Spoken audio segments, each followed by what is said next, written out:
नमस्कार प्यारे बच्चों, मैं किरण त्रिवेदी आज पुनः उपस्थित हूँ आपकी हिंदी भाषा की कक्षा में एक नए पाठ के साथ। बच्चों, भाषा की कक्षा में आप सबका स्वागत है।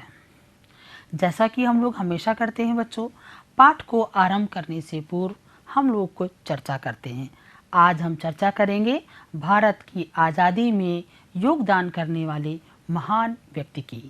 तो बच्चों, जैसा कि आप सभी लोग जानते हैं कि हमारा देश 15 अगस्त सन 1947 को आज़ाद हुआ था।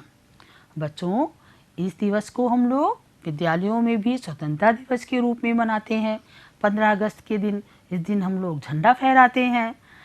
बच्चों, 15 अगस्त 1947 से पूर्व हमारे देश में किसका राज्य था, किसका शासन था? सही सोच रहे हैं आप लोग, अंग्रेजों का शासन था। हमारे देश को आज़ाद कराने में स्वतंत्रता संग्राम सेनानियों का खास योगदान है। मतलब बहुत से ऐसे लोगों की कोशिश से हमको आज़ादी मिली है, जो हमारे नेता थे, जिन्होंने बहुत कोशिश की है। ऐसी थोड़ी आज़ादी मिल गई, आज़ादी मिलने के लिए हम लोगों को बड़ा संघर्ष करना पड़ा है। अंग्रेजों के विरुद्ध भारतीयों को एकजुट करने का कार्य कुछ महान क्रांतिकारियों के द्वारा किया गया।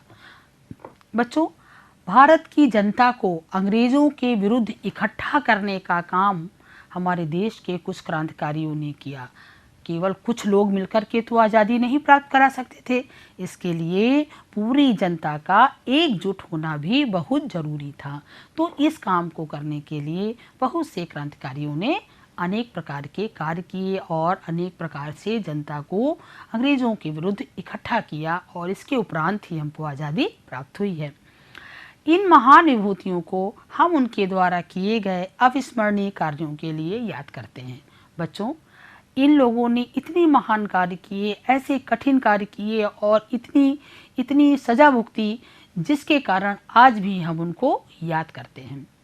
और बच्चों, ऐसे महान व्यक्तियों का जीवन परिचय, ऐसे महान व्यक्तियों के जीवन की घटनाओं के बारे में जानना हमारे लिए प्रेरणा का स्रोत है।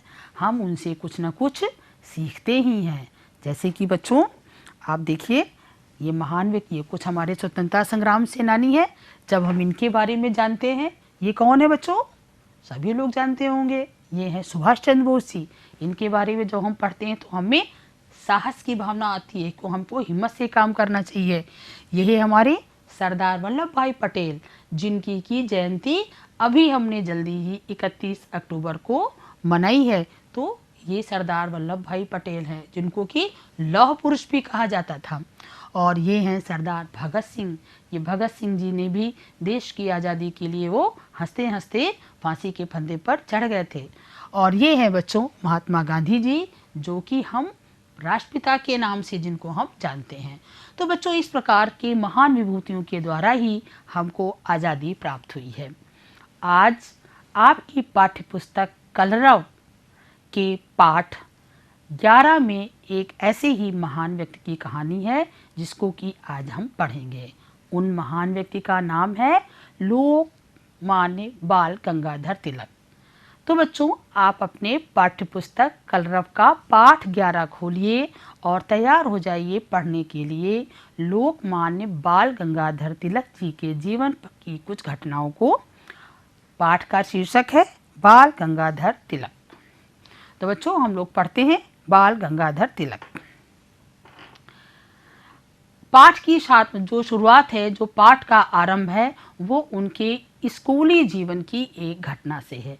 एक बार बाल गंगाधर तिलक जी कक्षा में बैठे हुए थे और गणित के जो शिक्षक थे वो उनको कुछ सवाल, कुछ बच्चों को उन्होंने हल करने के लिए दिए। बच्चों, जैसे कि हम सभी लोग सवाल कैसे हल करते हैं, आप सब लोग हैं, जब अध्यापिका आपको सवाल देती है तो आप पहले कॉपी पे लिखते हैं, फिर उसको हल करते हैं।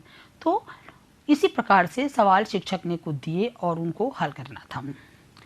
लेकिन बाल गंगाधर तिलक जी क्या किए, चुपचाप बैठे थे। हम लोग पाठ को पढ़ते हैं, पढ़िए आप। एक बार अध्यापक ने कक्षा में छात्रों को गणित के कुछ प्रश्न हल करने के लिए दिए। कक्षा के सभी छात्र तल्लीन होकर अपना कार्य कर रहे थे। सारे छात्र सवाल करने में जुटे हुए थे, मन लगा करके पूरे, मतलब कि पूरी इच्छा से, पूरे मन से वो सवाल कर रहे थे। मगर एक छात्र चुपचाप बैठा हुआ था। शिक्षक ने उससे पूछा, तुम गणित के प्रश्न क्यों हल नहीं कर रहे हो? भाई एक लड़का चुपचाप बैठा हुआ था और तो टीचर ने देखा कि भाई टीचर तो घूम घूम के देखते हैं कि कौन बच्चे सवाल कर रहे हैं कौन नहीं कर रहे हैं। तो उन्होंने देखा कि वो सवाल नहीं कर रहे थे, तो उस लड़के से पूछा कि तुम सवाल क्यों नहीं कर रहे हो? छात्र ने कहा, मैंने प्रश्नों को हल कर लिया है। आश्चर्यचकित शिक्षक ने पूछा, कहाँ? छात्र ने कहा, मस्तिष्क में। शिक्षक ने कहा, अच्छा तो उत्तर बताओ। बालक ने खड़े होकर शिक्षक द्वारा दिए गए सारे प्रश्नों को मौखिक रूप से हल कर दिया। अद्भुत प्रतिभा का धनी ये बालक बाल गंगाधर तिलक था। बच्चों, उन्होंने क्या किया कि सारे प्रश्नों को बड़ी आसानी से मौखिक रूप से ही उन्होंने उसको हल कर लिया। जब मौखिक रूप से हल कर लिया तो शिक्षक को बड़ा आश्चर्य हुआ कि अरे ये बालक तो बहुत जल्दी इसने सारे प्रश्न बगैर लिखे ही हल कर लिए। तो ये बालक जो थे ये थे बाल गंगाधर तिलक, जिन्होंने हमारे स्वतंत्रता की आज़ादी में विशेष योगदान दिया है। स्वतंत्रता के जो हमको प्राप्त हुई है उसमें उनका विशेष योगदान है। बाल गंगाधर तिलक का जन्म 23 जुलाई सन 1856 ईस्वी को महाराष्ट्र राज्य के कोंकण जिले के रत्नागिरी नामक स्थान पर हुआ था। इनके पिता का नाम गंगाधर राव और माता का नाम पार्वती बाई था। इनके बचपन का नाम केशव था। छोटा होने के कारण घर के लोग इन्हें बाल कहकर पुकारते थे। बाद में यही नाम प्रचलित हो गया। इनके पिता की शिक्षा में गहरी रुचि थी।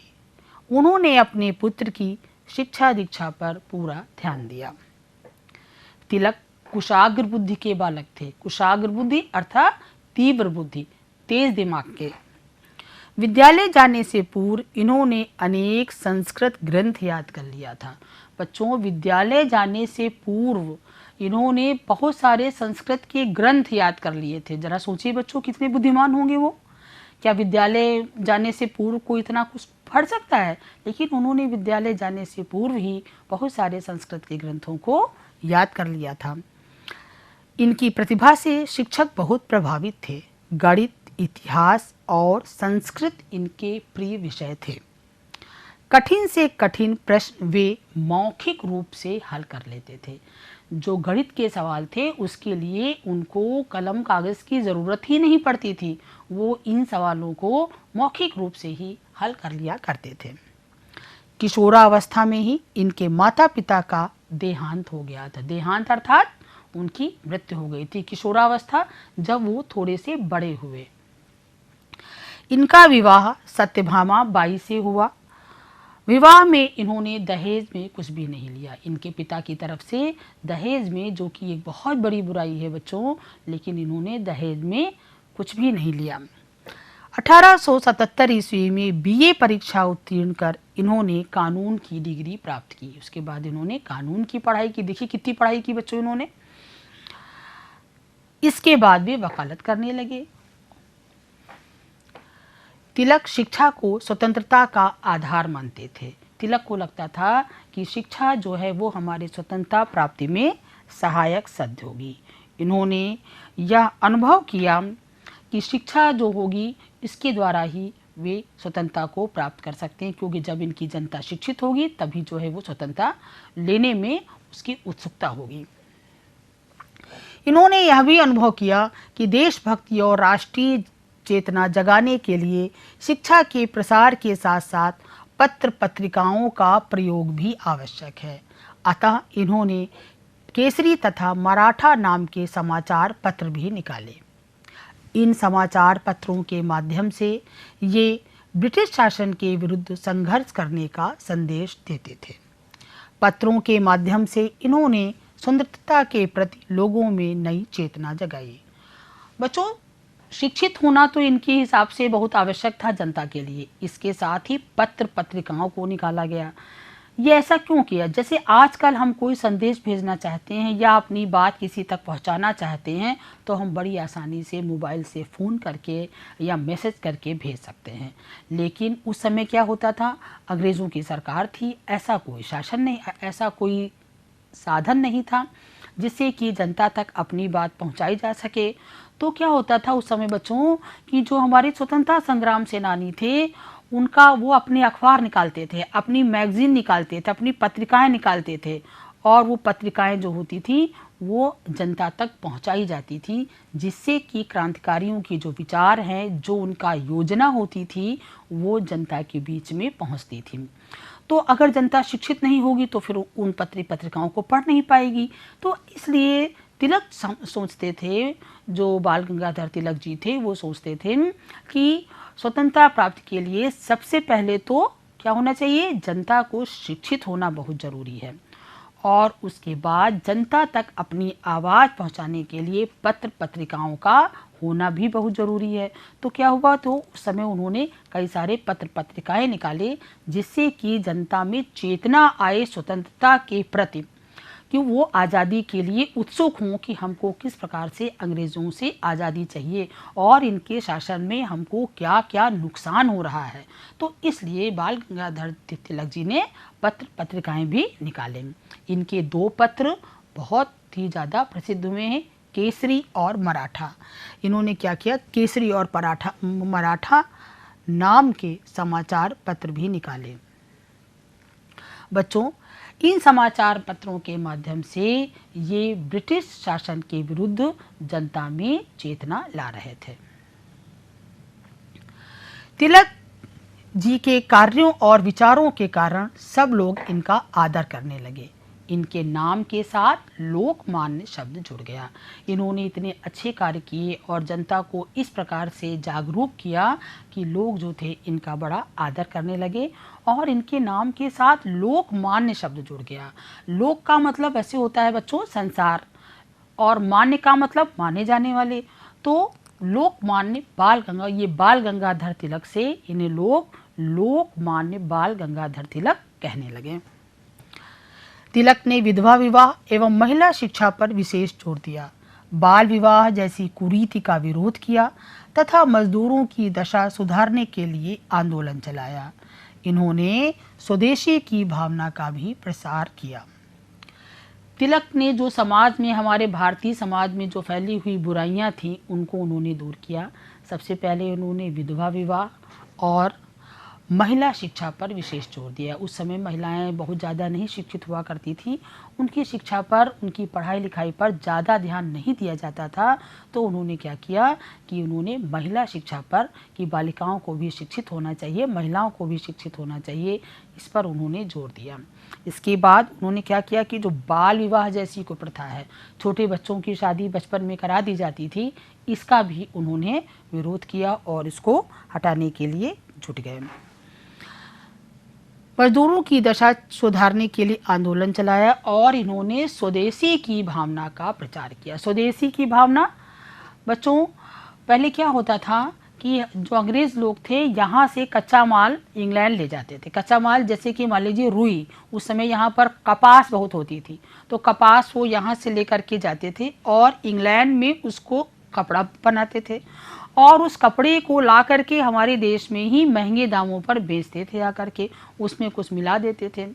तो उस समय स्वदेशी की भावना का प्रचार बहुत ज़्यादा किया गया। तो इन्होंने क्या किया, सबसे पहले लोकमान्य बाल गंगाधर तिलक जी ने कहा, इससे क्या होता था कि जो हमारा माल जो बाहर जाता था और जब वहाँ से बन कर आता था, तो जो हमारे जो कारीगर होते थे, जैसे जो बुनकर होते थे, जुलाहे होते थे, उनका बड़ा नुकसान होता था कि माल तो वो यहाँ से लेकर के गए और हमारे जुलाहे बुनकरों ने बनाया भी नहीं, और वहाँ से मशीनों के द्वारा सामान बन के आया और उसको महंगे दामों पर हमारे भारतीयों को बेचा गया। तो इन्होंने क्या किया, स्वदेशी की भावना का प्रचार किया। जब वहाँ से वो चीज़ बन के आती थी मशीन से, तो देखने में अच्छी लगती थी। तो स्वदेशी की भावना के प्रसार के माध्यम से तिलक जी ने कहा कि जो है हम लोग अपने देश की निर्मित चीज़ ही प्रयोग में लाएं, जिससे क्या हो कि हमारे देश के जो लोग हैं, हमारे देश के जो कारीगर हैं, उनको लाभ मिले। तो उन्होंने स्वदेशी की भावना का प्रचार किया। स्वदेशी की भावना का प्रचार बच्चों महात्मा गांधी जी ने भी किया था। तिलक के स्वतंत्र एवं उग्र विचारों से रुष्ट होकर अंग्रेज सरकार इन्हें बार बार जेल में डालती रही। सन 1907 के सूरत कांग्रेस अधिवेशन में इन्होंने सिंह गर्जना की, स्वराज हमारा जन्म सिद्ध अधिकार है और हम उसे लेकर रहेंगे। 1907 में जो सूरत में जो कांग्रेस की जो अधिवेशन हुआ, जो सभा हुई वहाँ पर, तो वहाँ पर इन्होंने सिंह गर्जना मतलब जोरदार शब्दों में कहा कि स्वराज हमारा जन्म सिद्ध अधिकार है, हम इसे लेकर रहेंगे। बच्चों, ये इनका नारा था कि स्वराज हमारा जन्म सिद्ध अधिकार है, हम इसे लेकर रहेंगे। ब्रिटिश सरकार ने इन पर 1908 में राजद्रोह का मुकदमा चलाया और 6 वर्ष की सजा देकर मांडले जेल म्यांमार में डाल दिया। म्यांमार में, जो कि हमारा पड़ोसी देश है, वहाँ पर मांडले जेल में इनको वहाँ पर डाल दिया। जेल यह समाचार पूरे भारत में आग की तरह फैल गया। इसके विरोध में मुंबई की बाजारें तथा मिलें बंद हो गई। जब इनको जेल में डाला गया, वो इतने लोकप्रिय थे बाल गंगाधर तिलक जी कि इसके विरोध में कई बाजारें जो थी वो बंद हो गई मुंबई में। महाराष्ट्र की राजधानी मुंबई है, आज भी महाराष्ट्र की राजधानी बच्चों मुंबई है। जेल में इन्होंने 3 पुस्तकों की रचना की। बच्चों, ये इतना इनको शिक्षा से प्रेम था और लिखने पढ़ने से इतना लगाव था कि जेल में रहकर भी इन्होंने पुस्तकों की रचना की। पहली पुस्तक थी गीता रहस्य, जो बहुत लोकप्रिय हुई। इस पुस्तक से इनकी विद्वता और अध्ययनशीलता का परिचय मिलता है। जो इन्होंने पहली किताब लिखी गीता रहस्य, इसको पढ़ करके लगता है कि ये कितना विद्वान थे और पढ़ाई के प्रति इनकी कितनी रुचि थी। अन्य 2 पुस्तकें थी ओरियन और आर्कटिक होम इन वेदांत।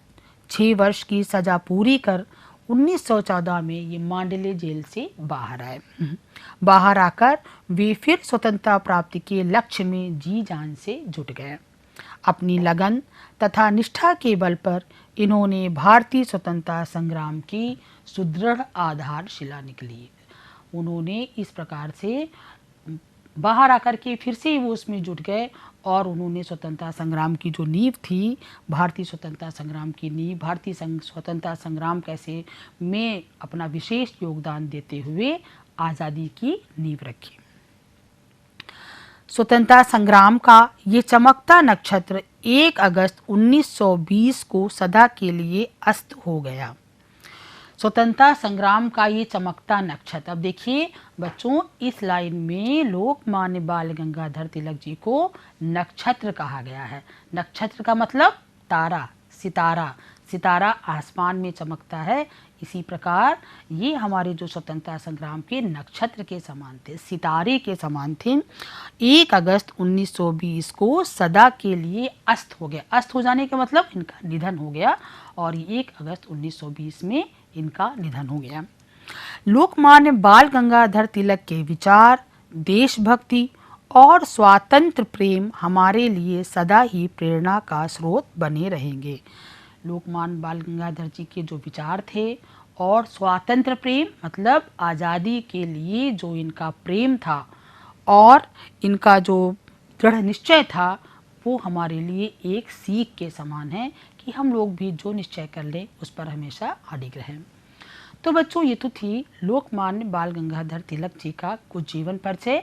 इससे हम लोगों ने बहुत शिक्षा ली और ये भी देखा कि स्वतंत्रता को लाने में लोकमान्य बाल गंगाधर तिलक जी का क्या योगदान था, विशेष योगदान। उनकी अध्ययनशीलता, उनका दृढ़ निश्चय, उनका स्वतंत्रता के प्रति प्रेम, इससे हमें अनेक प्रकार की शिक्षाएं मिलती हैं।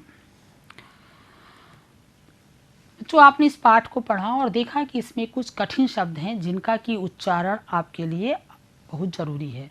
आप इसका उच्चारण मेरे साथ करिए और फिर इसको उत्तर पुस्तिका पर लिखना भी सीखिए। देखिए बच्चों, शब्द पढ़िए। आश्चर्य, आश्चर्य। अगला शब्द है उत्तीर्ण, फिर है आकर्षित, रुष्ट, स्वदेशी, जन्म सिद्ध, सुदृढ़, स्वातंत्र, स्वातंत्र। और आखिरी शब्द है स्रोत, स्रोत। तो ये तो बच्चे थे। बच्चों ये थे कठिन शब्द जिनका कि उच्चारण और इनको लिखना भी आप सीखें। अब हम पाठ में आए हुए कुछ कठिन शब्दों के अर्थ और उनके प्रयोग भी जान लेते हैं। जैसे कि है तल्लीन। तल्लीन का अर्थ है पूरी तरह से लगा हुआ। आपके पाठ का पहला वाक्य कि सभी छात्र जो थे तल्लीन होकर अपने कार्य में लगे हुए थे। तल्लीन अर्थात पूरी तरह से लगा हुआ। वाक्य प्रयोग है कुम्हार तल्लीन होकर अपने कार्य में लगा हुआ था। प्रतिभा अर्थात योग्यता। वाक्य प्रयोग है सभी छात्रों में कोई एक प्रतिभा अवश्य छिपी होती है। हर छात्र में कुछ न कुछ प्रतिभा जरूर होती है। रुष्ट अर्थात नाराज। हमें छोटी छोटी बातों पर रुष्ट नहीं होना चाहिए। फिर है निष्ठा। निष्ठा का मतलब है विश्वास। निष्ठा व लगन के साथ कार्य करने वाले व्यक्ति हमेशा सफल होते हैं। निष्ठा मतलब पूरे विश्वास के पूरी लगन के साथ में जो लोग काम करते हैं वो व्यक्ति अपने जीवन में सफल होते हैं। कुरीति। कुरीत का मतलब है बुरी प्रथा। बाल विवाह जैसी कुरीति अब हमारे समाज से समाप्त हो रही है। जो बाल विवाह जैसी जो कुरीति है वो हमारे समाज से अब जा रही है। फिर है उत्तीर्ण। इसका मतलब है परीक्षा पास करना। जैसे बच्चों आप लोग परीक्षा पास करते हैं तो उत्तीर्ण का मतलब होता है परीक्षा पास करना। कक्षा 4 उत्तीर्ण करने के बाद आप सब बच्चे कक्षा 5 में जाएंगे, है ना बच्चों। तो ये हुआ उत्तीर्ण का वाक्य प्रयोग।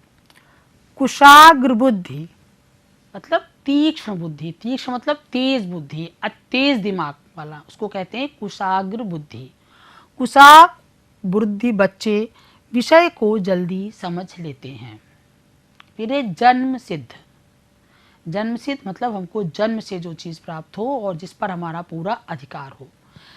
शिक्षा प्राप्त करना सभी बच्चों का जन्म सिद्ध अधिकार है। तो बच्चों ये तो हुए आपके शब्दार्थ और उनका वाक्य प्रयोग। अब हम लोग कुछ प्रश्न देखते हैं जिनके कि उत्तर आपको देने होंगे। तो आप देंगे कुछ प्रश्नों के उत्तर। तिलक जी ने गणित के प्रश्नों को कैसे हल कर लिया? तिलक जी ने गणित के प्रश्नों को कैसे हल कर लिया बच्चों? लिख के हल किया था कॉपी पर? नहीं, उन्होंने उन प्रश्नों को मौखिक रूप से हल कर लिया था। बचपन में बाल गंगाधर तिलक जी का क्या नाम था? बचपन में उनका नाम था केशव। क्या नाम था उनका? केशव। तिलक जी ने कौन से समाचार पत्र निकाले? केसरी तथा मराठा उनके समाचार पत्रों का नाम था। तिलक जी ने बच्चों किस कुरीति का विरोध किया? तिलक जी ने बाल विवाह का विरोध किया था। लोकमान्य बाल गंगाधर तिलक जी का क्या नारा था? उनका नारा था कि स्वतंत्रता हमारा जन्मसिद्ध अधिकार है और हम इसे लेकर रहेंगे। ये था उनका नारा। चलिए अब बच्चों यही अभ्यास कार्य। इसमें हर वाक्य के बाद में एक शब्द दिया गया है, इसका सही रूप आपको इसमें लिखना है। जैसे तिलक नियम अर्थात नियमित रूप से व्यायाम करते थे। फिर ये स्वतंत्र शब्द, तिलक शिक्षा को स्वतंत्रता का आधार मानते थे। आप बच्चों इसको देखिए और आप इनको लिखते भी चलिए। उनके लेख सबका ध्यान आकर्षित करते थे। आकर्षण शब्द है, इस वाक्य में इसका सही प्रयोग होगा आकर्षित।